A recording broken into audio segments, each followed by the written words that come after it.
Hello. Ooh. Hello. Hello. Hello. And welcome to Body of Knowledge, where we believe that the body helps make knowledge. I wonder what kind of knowledge my body is trying to help me make right now. I have a lot of thoughts swirling in my head. Last week, I didn't do a video because I was at the Nature Institute doing a course on Goethean phenomenology in person. And really, it was a week of slowing down and seeing the world differently. And I got back Friday night, and then I took the weekend off. And I'm still finding my way back to my old pace. And I don't know if that's a good thing or a bad thing. Yeah, so my brain is on a different wavelength than it typically is. That's probably a good thing.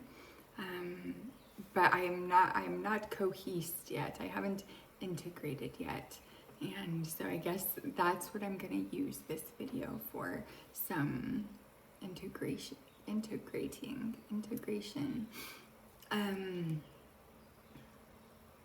Yeah, so Goethean phenomenology, I'm still not actually sure that I can tell you what that is. But we followed the same flow for each of the 5 days. We would arrive, we would do a 90-minute, we would do a 90-minute session on perspectal geometry, which is different than Euclidean geometry. So that was challenging, and for me, because I have a self-belief that I am bad at math. And then we would have a half-hour break, and it was in this beautiful place that was both rural and teeming with life, because there's this farm down the road from the Nature Institute, and across the street is a Waldorf school. And because of this farm and this school, it's bringing in a lot of people to be part of the community. So it's just a beautiful area, and we had a half hour to chat with each other and to just be in this place. And then after that, we would do a 90-minute plant intensive, just practicing being with a singular plant, and just viewing it and allowing it to communicate itself, allowing it to emerge as we spent time with it and developed this relationship with it. And then we'd have a 90-minute lunch, and then a 90-minute clay play. I said clay play, I love that. And one of the teachers was just like, we're not playing with the clay, we're participating. And I was like, no, I will say play if I want to. In any case, that was nice to still get my hands in clay quite a bit last week. And it was like creating with the intention of destroying. We didn't save anything. And then another half-hour break. And then the last 90 minutes of the day, we dispersed on the property, and so for the first plant exploration, we worked as a group with a buttercup, and then we worked as a group with another plant that has a Latin name, penna something that I can't remember. But for the final session, we worked alone with the plant, and we dispersed across the property, and we chose the first day a plant that we wanted to spend that session with every day of the week. I have to pause this because my nose is really itching. Okay, I think I got it. I don't know what's wrong. Anyways, so I chose a grapevine, and it was lovely. And then in the evenings, a couple of nights I went out to dinner with another person in the cohort, and then on Thursday night we had a potluck and a music night. So it was really lovely. It was quite relaxing overall. And then, I got back Monday and I was like, I gotta check my email. So that experience is with me. I had a thought. I did go to the gym this morning and I was listening to some audiobooks, and I had a thought about how to bring in perspective geometry. I had one thought when I was having a conversation with someone on Friday during the break. He's, I think, very adept at meditation and the mind, and like cultivating it in that way, that mind-body connection. And then I'm working on coming in through the body. And I was saying,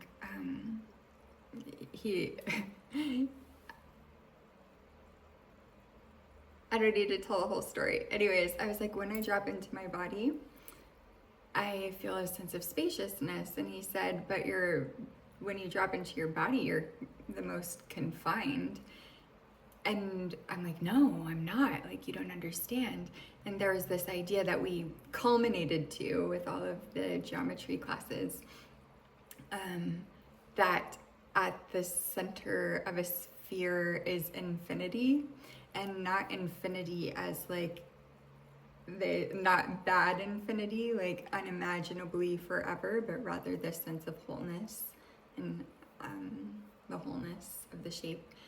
And as I sat with what he said, I was like, that's what it is. When I'm able to drop into my body, I'm able to drop into infinity, not bad, scary infinity, but that sense of wholeness. So I think there's something there about the body. And then now I'm getting into like, my thoughts are just like in so many orbits right now. And I'm trying to bring them in to something that I can turn into a comp exam. Embodiment is a sense of wholeness, infinity. Then I read more of that Yuasa book that I mentioned in my last video. And as I was getting into it, I was just like, I think the most exciting part for me of that book was learning the underlying distinctions between the West's philosophies of the body and the East's philosophies of the body. And then I was like, but that's not really what's exciting to me. I started to understand a little bit of this in my master's thesis, bringing in some Chinese pleasure philosophy, and it was great. It helped me conceptualize more of what I was trying to say about pleasure, but we're still in the East too, in some of these philosophies, creating ideas in order to uphold hierarchies and the one world of a region. So I was like, I feel like it was very exciting to have somebody articulate that a different question can be, how do we cultivate the mind-body connection? And also realizing that's what I've been doing. It's kind of boring to me to just go find other people to cite thoughts that I've come to on my own. And so then I was thinking of when I was doing my little project on the pluriverse, I read a book and a paper by Arturo Escobar, and I learned about epistemologies of the self, which is a concept created by Boaventura de Souza, I believe. And this idea of like epistemicide, that goes back to what I was talking about when I was talking about the Yuasa book that the West is this purposefully closed system, and then Epistemologies of the South takes it further and says you're not just a closed system, but it's this epistemicide, actively trying to kill off other knowledge systems. And so I was thinking, okay, what would it be like to research the body within Epistemologies of the South? So completely, well, not completely stepping outside of the East-West, but bringing in more of the global South. So there's that aspect of things that's in orbit.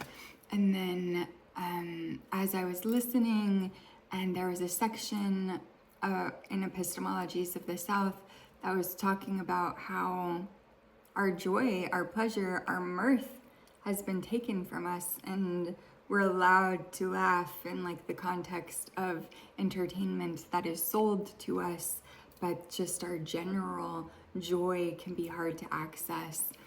And of course that spoke to my research on pleasure, and then that reminded me of an audiobook that I have and had never completed. I started it like a few years ago actually, The Joyous Body by Clarissa Pinkola Estes, and it's only available as audio actually. But yeah, The Joyous Body. And so I actually think that is what I want to do my comp on. There are a lot of people talking about trauma, pain, histories, all of those things, and they definitely feed into what I'm talking about.